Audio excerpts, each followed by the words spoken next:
कृष्ण जन्माष्टमी के दिन व्रत का फल आपको तभी मिलता है जब आप व्रत कथा को सुनते हो।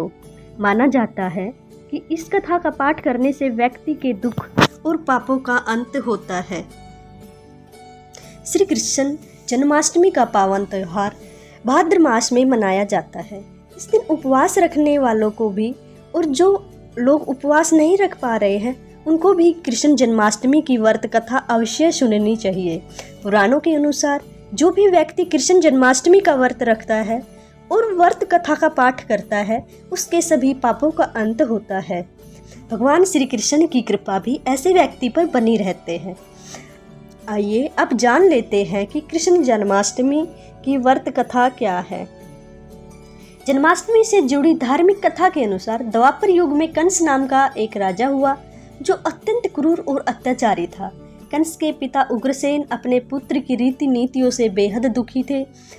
जब उन्होंने कंस को सबक सिखाने की कोशिश की तो कंस ने पिता को ही उसकी गद्दी से हटाकर स्वयं ही राजा घोषित कर दिया। गद्दी पर बैठने के बाद मथुरा के लोगों पर कंस ने और अधिक अत्याचार करना शुरू कर दिया। कंस भले ही बेहद अत्याचारी राजा था लेकिन अपनी बहन देवकी से वो अत्यंत प्रेम करता था और उसी ने वासुदेव से देवकी का विवाह भी तय किया था और विवाह के बाद रथ पर बैठाकर देवकी को वासुदेव के घर ले जाने लगा। हालांकि रास्ते में हुई एक भविष्यवाणी ने देवकी और वासुदेव के जीवन की काया पलट कर दी। कंस जब देवकी और वासुदेव के साथ रथ पर बैठकर आगे बढ़ रहा था तो आकाशवाणी हुई, अरे मूर्ख, जिस बहन को तू बड़े प्रेम से विदा कर रहा है उसी की 8वीं संतान तेरी मृत्यु का कारण बनेगी। इसके बाद कंस क्रोध में आ गया और उसने वासुदेव को मारने का प्रयास किया। हालांकि देवकी ने यह कहकर वासुदेव को बचा लिया कि वो अपनी हर संतान को पैदा होते ही कंस के हवाले कर देगी। इसके बाद कंस ने देवकी और वासुदेव को कारागार में डाल दिया। कंस से किए वादे के चलते एक के बाद एक 7 संतान को देवकी ने कंस को सौंप दिया और कंस ने निर्ममता से उनकी हत्या कर दी। जब देवकी की 8वीं संतान के पैदा होने का समय आया तो कंस ने कारागार के आसपास कड़ा पहरा कर दिया। भगवान कृष्ण के जन्म से पहले भगवान विष्णु ने देवकी और वासुदेव के सपने में आकर उन्हें मनुष्य अवतार में आने की बात कही। साथ उन्होंने कहा कि जन्म के बाद मुझे नंद और यशोदा के पास लालन पालन के लिए छोड़ आना।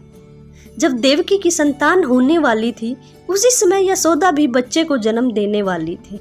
भाद्रपद मास की कृष्ण पक्ष की रात्रि में देवकी ने श्री कृष्ण को जन्म दिया। भगवान की कृपा से उस दौरान कारागार के सभी पहरेदार मूर्छित हो गए, जिसके चलते वासुदेव भगवान श्री कृष्ण को सूप में लिटाकर उन्हें नंद के घर ले जाने लगे। रास्ते में यमुना को उन्होंने पार किया जिसमें शेषनाग ने भी उनकी मदद की।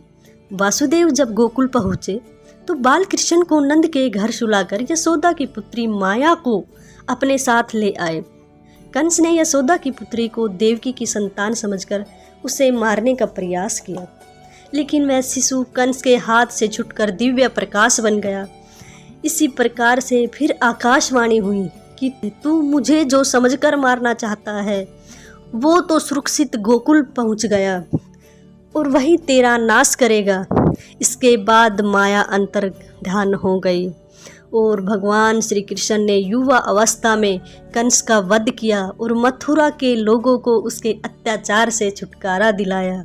अपने संपूर्ण जीवन काल में भगवान श्री कृष्ण ने कई लीलाएं रची और गीता के उपदेश से दुनिया को नया ज्ञान प्रदान किया।